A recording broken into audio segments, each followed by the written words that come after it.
जय हिंद। आज फिजिक्स का बहुत इंपॉर्टेंट चैप्टर के बारे में बता रहे हैं। विद्युत धारा चैप्टर का नाम है।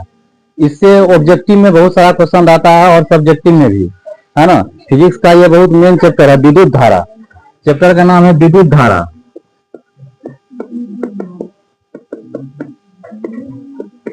है ना। अब करा क्या कि विद्युत धारा क्या है, इसको समझना है। तो विद्युत धारा समझने करा क्या कि किसी भी चालक कहा जाता है जिसमें करंट और उष्मा तथा आवेश आसानी से गुजर सके, है ना। तो करा क्या कि कोई भी चालक जो है पदार्थ, समझा, धातु, उसमें मुक्त इलेक्ट्रॉन पाया जाता है। इलेक्ट्रॉन, मुक्त इलेक्ट्रॉन मतलब वह गतिशील इलेक्ट्रॉन होता है। जब इलेक्ट्रॉन आगे बढ़ता है तो अपने साथ वह आवेश को भी आगे ले जाता है। तो इलेक्ट्रॉन के प्रवाह को आवेश कहा जाता है ना। और किसी चालक में आवेश के प्रवाह की दर को कहा जाता है विद्युत धारा, है ना। किसी चालक में आवेश के प्रवाह की दर को कहा जाता है विद्युत धारा। बोलेंगे किसी चालक के अनुप्रस्थ काट से प्रति एकांक समय में, समझा, किसी चालक के अनुप्रस्थ काट से प्रति एकांक समय में प्रवाहित आवेश के परिमाण को विद्युत धारा या विद्युत धारा का प्राबल्य कहा जाता है, समझा है। तो करा क्या कि विद्युत धारा बराबर सूत्र हो गया विद्युत धारा कि बोले कि यदि क्या कहते हैं, क्यू आवेश किसी चालक से टी समय तक जो है प्रभावित हुआ है ना। कोई चालक है, ये तार है, मान लो ये कोई तार है, इससे टी समय तक क्यू आवेश जो है प्रभावित हो रहा है। तो विद्युत धारा का सूत्र बता दिए। विद्युत धारा बराबर हो गया आवेश बटे समय, आवेश बटे समय, है ना। आवेश प्रवाह की दर मतलब वह प्रति एकांक समय में। विद्युत धारा को आई से सूचित किया जाता है, समझा। आवेश हुआ क्यू बटे टी, है ना। तो ये विद्युत धारा का मूल सूत्र हो गया। विद्युत धारा बराबर आवेश बटे समय। अब इसका कहेगा इसका कि मात्रक कितना होना चाहिए, आवेश विद्युत धारा का मात्रक।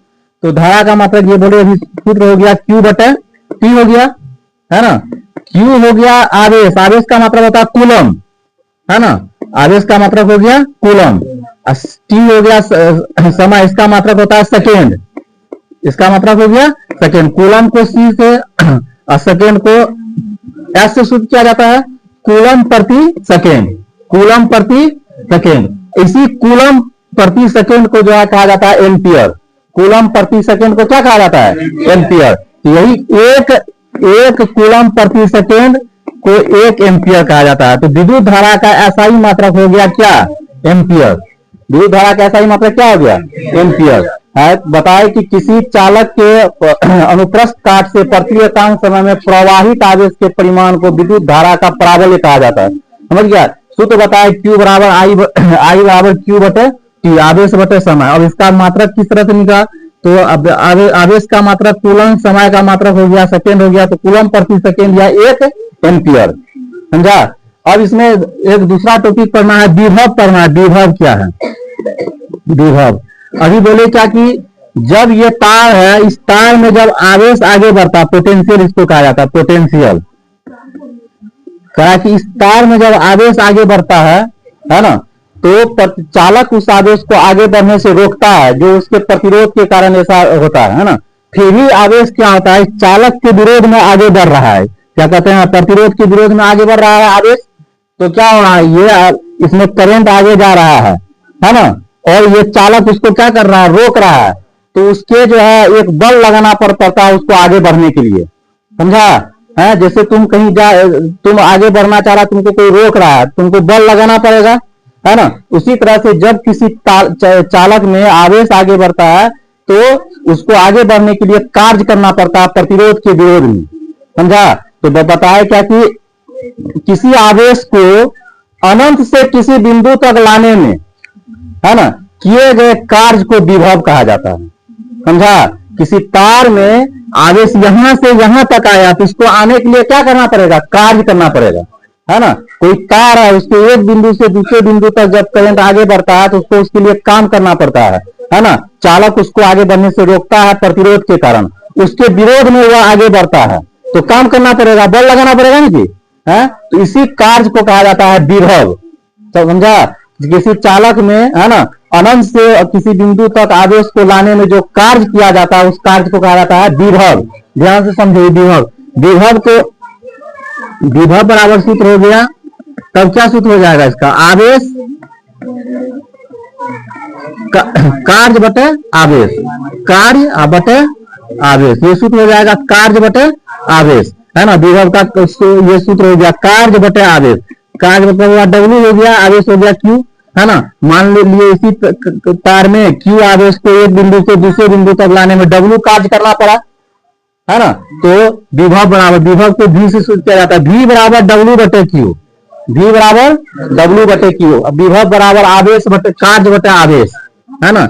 अब इसका जो है मात्रक कहेगा निकालने के लिए कि इसका मात्रक क्या होगा, तो इसका मात्रक होगा, विभव का मात्रक होगा, अब कार्य बटे आवेश, कार्य हुआ, कार्य का मात्रक जूल होता है, कार्य का मात्रक जूल होता है, कार्य का मात्रक, आवेश का मात्रक क्या होता है, कूलम होता है ना। क्यों हो गया आवेश हुआ ना, आवेश का मात्रक क्या होगा, कूलम होगा।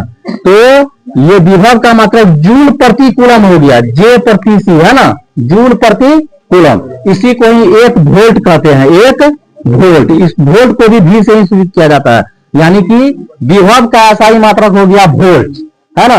1 वोल्ट किसके बराबर होगा, 1 जूल प्रति कूलम के बराबर 1 वोल्ट हो जाएगा। समझ में आया विभव क्या है? कि बोले कि किसी आवेश को अनंत से किसी बिंदु तक लाने में जो काम किया जाता है उस कार्य को कहा जाता है विभव, है ना।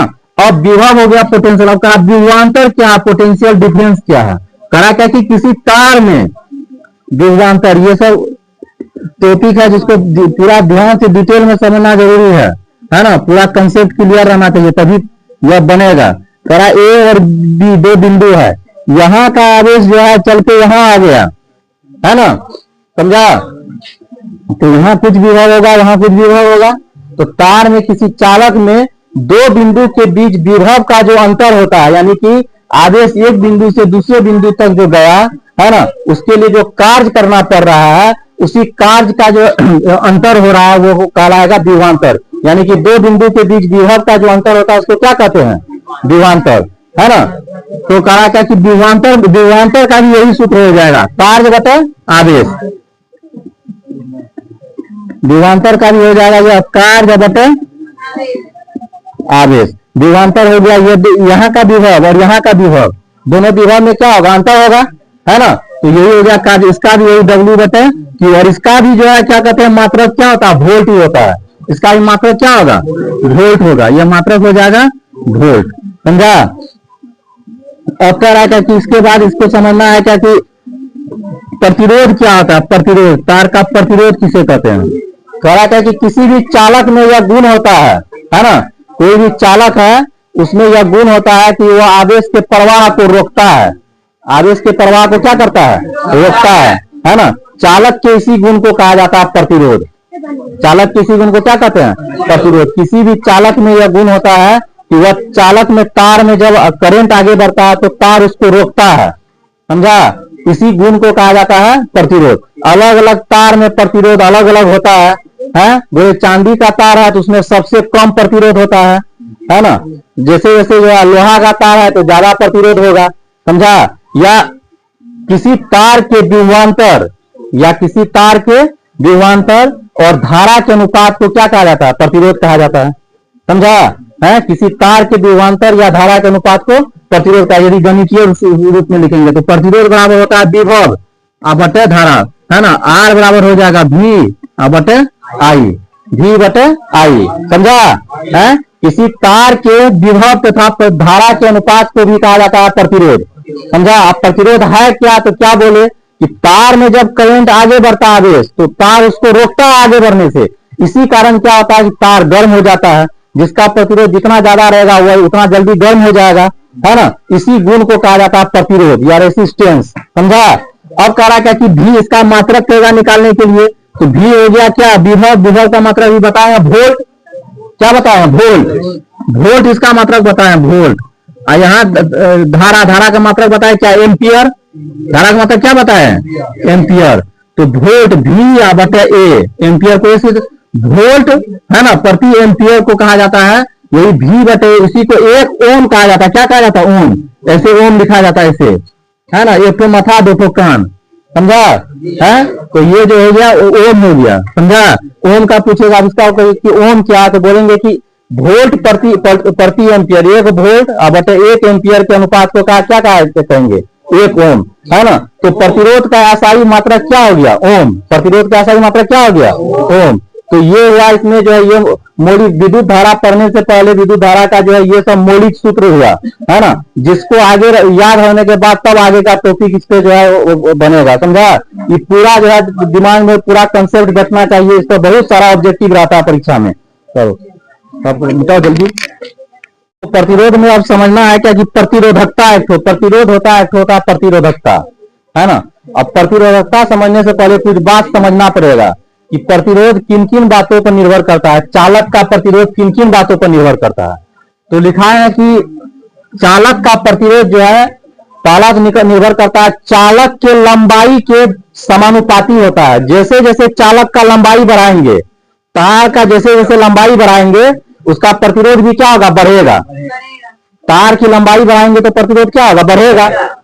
तो अब जब ऐसा है कि जितना लंबा तार होगा उतना ज्यादा प्रतिरोध होगा, तो किसी तार में यदि हमको धारा जो है 5 किलोमीटर, 10 किलोमीटर, 20 किलोमीटर ले जाना है, 25 किलोमीटर ज्यादा करें, तब तो प्रतिरोध जब बहुत ज्यादा हो गया तो तार गल के गिर जाएगा। इसीलिए जो है दूसरा नियम है फिर क्या कि चालक का क्षेत्रफल बढ़ने पर प्रतिरोध क्या होता है, घट जाता है ना। किसी चालक का प्रतिरोध उसके क्षेत्रफल के व्युत्क्रमानुपाती होता है। यानी कि इसीलिए देखा होगा कि जब ज्यादा करंट को, है ना, ज्यादा एम्पियर का करंट को जो है दूर तक ले जाते हैं, उसको क्या किया जाता है, मोटा तार दे दिया जाता है। लंबाई जो हमको 10 किलोमीटर ले जाना है तो 10 किलोमीटर तो उतने रहेगा, लंबाई को तो हम घटा नहीं सकते हैं, है ना। तो उसके लिए लेकिन क्षेत्रफल को तो बढ़ा सकते हैं, तो तार क्या कर दिया जाता है, मोटा दे दिया जाता है। तो तार का मोटाई बढ़ा दिए, है ना, तो लंबाई के कारण जो प्रतिरोध बढ़ा था वो प्रतिरोध क्या हो गया, घट जाता है। तो प्रतिरोध तार के क्षेत्रफल के व्युत्क्रमानुपाती होता है ना। दूसरा हो गया। फिर कहा कि तार का टेम्परेचर, ताप बढ़ाने पर प्रतिरोध क्या होता है, बढ़ता है। और फिर कहा था कि प्रतिरोध अलग अलग पदार्थ पर निर्भर करता है। जैसे बोले चांदी का तार रहेगा तो बहुत कम प्रतिरोध हो गया, है ना, सबसे कम। लोहा का तार हो गया तो बहुत ज्यादा प्रतिरोध। उसी तरह से एल्युमिनियम तांबा का तार लगाएंगे तो और कम प्रतिरोध हो जाएगा, है ना। तो बोले क्या कि मान लो कोई तार है, एल लंबाई का तार है, माना एल लंबाई का कोई तार है, एल लंबाई का तार है जिसकी मोटाई ए है, या क्षेत्रफल क्या है, ए है, क्षेत्रफल क्या है, ए है, तथा प्रतिरोध इसका क्या है, प्रतिरोध है इसका आर। प्रतिरोध कितना है, आर है। तो अभी पहला नियम बताए, आर समानुपाती एल, आर समानुपाती, तार की लंबाई बढ़ाने पर प्रतिरोध बढ़ता है। पूरा ध्यान में रखेगा, ऑब्जेक्टिव में रहता है बहुत सारा, समझ गया। तार की लंबाई बढ़ाएंगे तो प्रतिरोध बढ़ेगा, है ना। आर समानुपाती 1/a, है ना। तार का क्षेत्रफल बढ़ाने से प्रतिरोध घटेगा, व्युत्क्रमानुपाती इसको कहा जाता है, समझा। अब समीकरण 1, 2 को यदि तुम मिला दो, 1 तथा 2 को मिला दे तो आर समानुपाती एल बटे ए हो गया, आर समानुपाती एल बटे हो गया ना। अब कहा क्या कि यह समानुपाती जब हटता है तो इसके जगह पर एक स्थिरांक आ जाता है। समानुपाती हटाएंगे तो ये समानुपाती हटा दिए, एक स्थिरांक आएगा जिसको ये रो कहा जाता है, एल बटे ये स्थिरांक आ गया, है ना। ये जो स्थिरांक है लिखेंगे, जहां ये स्थिरांक है, ये स्थिरांक है ना, इसे ही तार की प्रतिरोधकता कहते हैं, प्रतिरोधकता कहते हैं। ये जो स्थिरांक आया, इसी स्थिरांक को तार का क्या कहा जाता है, प्रतिरोधकता। तो प्रतिरोधकता बराबर क्या सूत्र हो जाएगा, इसे गुना हो जाएगा, है ना। प्रतिरोधकता बराबर सूत्र हो जाएगा आर गुना ए बटे एल। प्रतिरोधकता समझ गया है, आर गुना ए बटे एल। इसमें आर हो गया प्रतिरोध, ए हो गया क्षेत्रफल, एल हो गया लंबाई। कहेगा इसका कोई मात्रक निकाल के दिखाओ कि इसका मात्रक कैसे होता है ना। ये आर गुना ए, आर हो गया क्या क्या तो प्रतिरोध, इसका मात्रक बताए अभी ओम। ए हो गया क्षेत्रफल, इसका मात्रक बताए मीटर स्क्वायर, है ना। एल हो गया लंबाई, लंबाई का मात्रक मीटर, लंबाई का मात्रक मीटर। मीटर मीटर कट गया तो प्रतिरोधकता का मात्रक होता है ओम मीटर। प्रतिरोधकता का मात्रक क्या हो गया, ओम मीटर। समझ में आ गया प्रतिरोधकता। अब प्रतिरोधकता का सूत्र क्या हो गया, क्षेत्र प्रतिरोध गुना क्षेत्रफल बटा लंबाई, समझा। और इसमें कई पॉइंट आ गया कि लंबाई प्रतिरोध लंबाई के समानुपाती होता है, तार के जो है मोटाई के व्युत्क्रमानुपाती होता है, तार का टेम्परेचर बढ़ाएंगे तो प्रतिरोध बढ़ेगा, और प्रतिरोध तार के जो है प्रकृति पर निर्भर करता है, समझा। इसी से यह आ गया। और ये जो स्थिरांक आता है, इस स्थिरांक को कहा जाता है इसका प्रतिरोधकता, तार का प्रतिरोधकता, समझा।